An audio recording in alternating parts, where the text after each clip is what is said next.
And he was trying to develop nuclear weapons until fairly recently.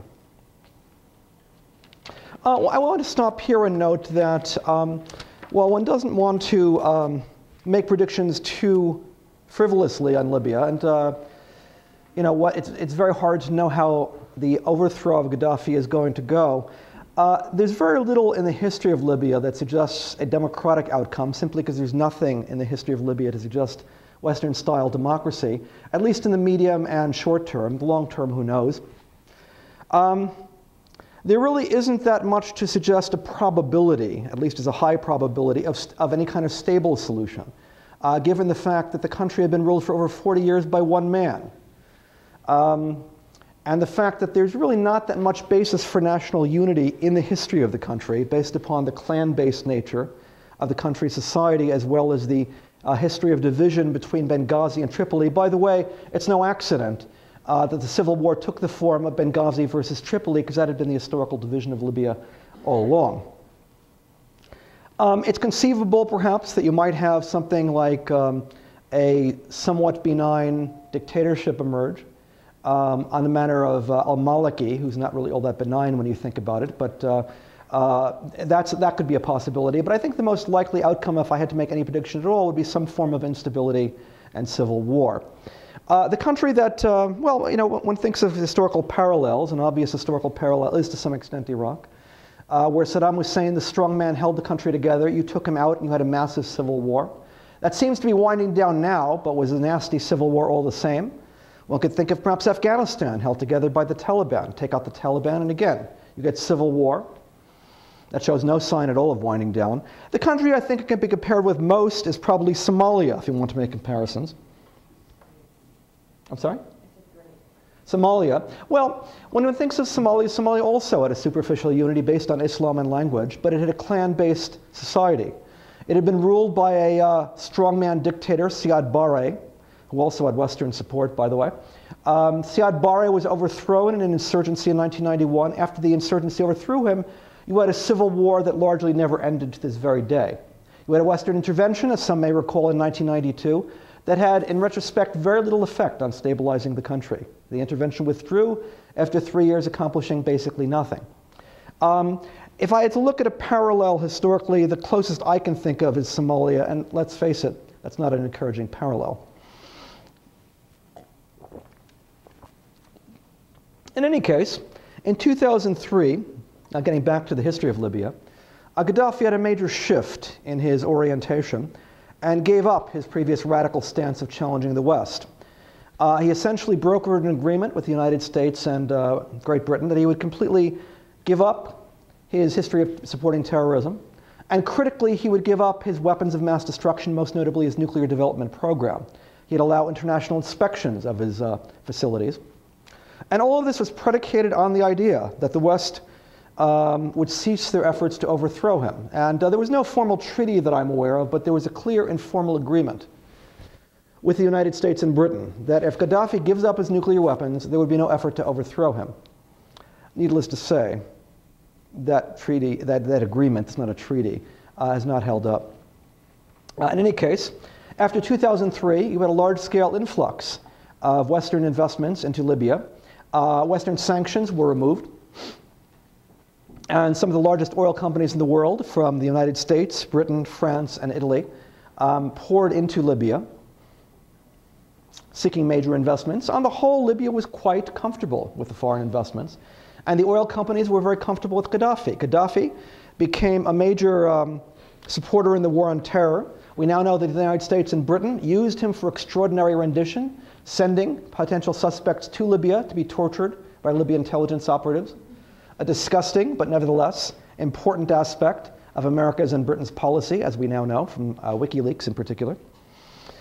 Gaddafi was on very friendly terms with Western leaders. The London Daily Telegraph recently had an article of reports that shortly before his overthrow, Tony Blair had entered the country to try and broker an agreement for J.P. Morgan to enter the country.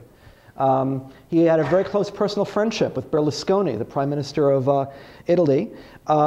He gave money to the London School of Economics to try and buy legitimacy in the West.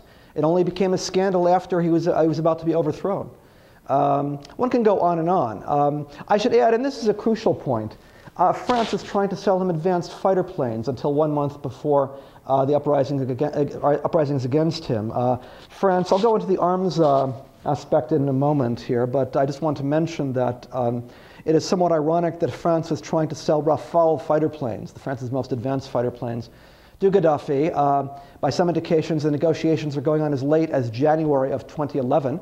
The irony, of course, is the Rafale was the main instrument of war used by France to attack Gaddafi only 2 months later.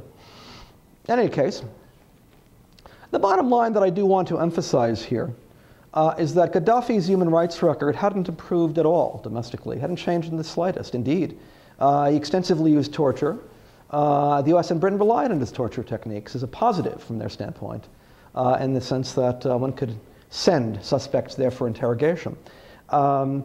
Nobody complained that the London School of Economics had received large grants to buy legitimacy for the West. No one complained that the Monitor Group, a consultancy in Cambridge, Massachusetts, helped arrange top American officials to meet with Gaddafi to help, again, improve his image in the West.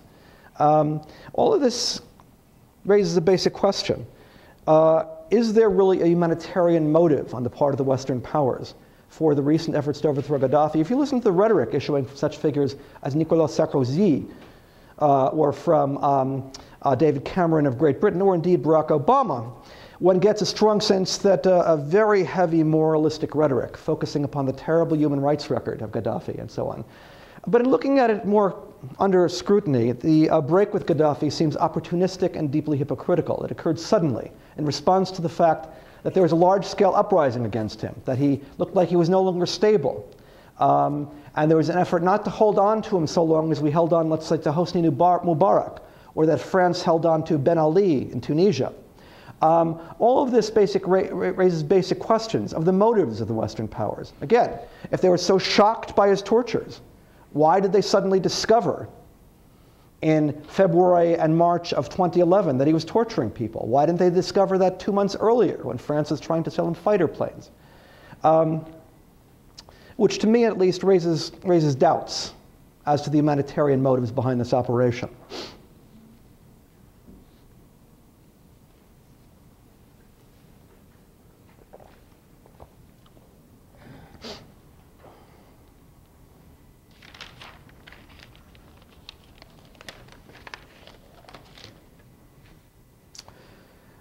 One of the questions would be then, well, why is the West intervening in Libya?